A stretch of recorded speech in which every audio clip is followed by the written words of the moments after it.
Okay, 45, 45, 90 triangles. I have my reference sheet in front of me here that I'm going to use to move around this triangle. In this one, I'm given the hypotenuse, so I'm given this right here. I want to move from the hypotenuse to the leg. So in order to do that, I need to remove the square root of 2, or divide by the square root of 2. So here, when I'm looking at x root 2, I'm removing that square root of 2, meaning one side of my triangle is 6. Whatever one side of the triangle is, the other side of the triangle is. This one is similar, but this time we are given a leg. So I'm given this side, these sides, meaning if this side is 10, this side is 10. I can find the legs because they're connected by that right angle. Then the hypotenuse is going to be whatever the leg is, and then I'm going to multiply or add on the square root of 2. So I'm starting with the 10, I'm multiplying by the square root of 2. Moving down.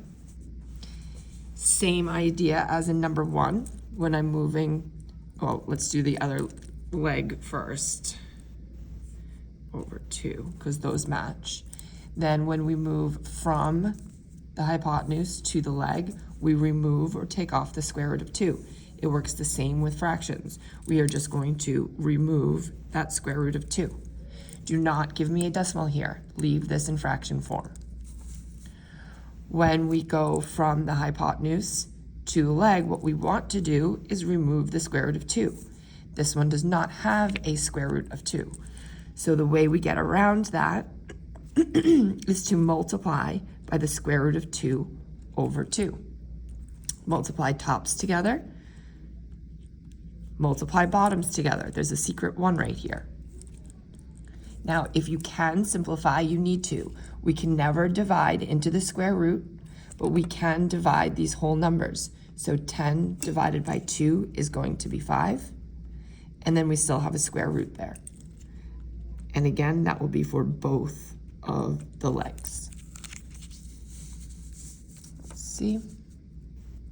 When we go from the leg to the hypotenuse, either way, we are trying to add on a square root of 2. We're not adding though, what we're doing is multiplying. So we're going to take whatever the leg is, and we are going to multiply by the square root of 2. Square root of 3 times the square root of 2 is the square root of 6. I cannot simplify the square root of 6. You can try, you can put it into your calculator and see if the square root of 6 has a number, but it does not. Oops, I just wrote the wrong number there, sorry, 3. And again, these two match. This one is similar to the one above, where we want to go from the hypotenuse to the leg. Usually we want to divide by the square root of 2 or take it off. This one doesn't have that. So we have to do what we did above and multiply by the square root of 2 over 2. Multiply tops together, multiply bottoms together. Sorry. And if we can divide the whole numbers, we need to. 6 divided by 2 is 3. So I have 3 root 2. And that will be for both legs.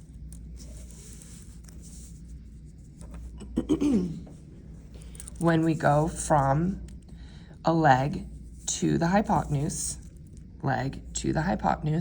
we need to multiply by the square root of 2. So I'm going to take this 4 root 2. I'm going to multiply it by the square root of 2. Whole numbers multiply with whole numbers, square roots multiply with square roots. So I'm going to keep that 4. Square root of 2 times the square root of 2 is the square root of 4.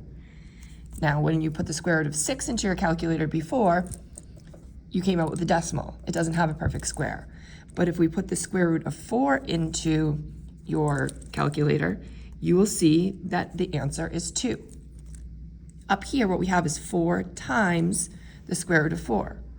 So here what I have is 4 times 2, which is going to be 8. And again, this is the same. That leg is the same. When I go from the hypotenuse to a leg, what I want to do is remove the square root of 2 if I can, or divide by the square root of 2. And I can do that in this case. I can remove that square root of 2. So both sides here are going to be 4. Keep moving up. When I go from the hypotenuse to a leg, what I want to do is remove the square root of 2. When I can't remove the square root of 2, I multiply by the square root of 2 over 2. And I multiply together, 3 root 2 over 2. I cannot simplify this like I could do in questions, I think it was maybe 6 or 4. So we just leave it just as is. That's how we're going to write it, 3 root 2 over 2. I don't want any decimals. Just that is what it is. And last one, when we go from the leg to the hypotenuse, I don't like this problem. We need to multiply by the square root of 2. Leg to hypotenuse, we're going to multiply by the square root of 2, which is going to give us the square root of 12 over 2. Oh, sorry. And this side is the same. In the real world, this can be simplified further, but for our purposes, you can leave this as is.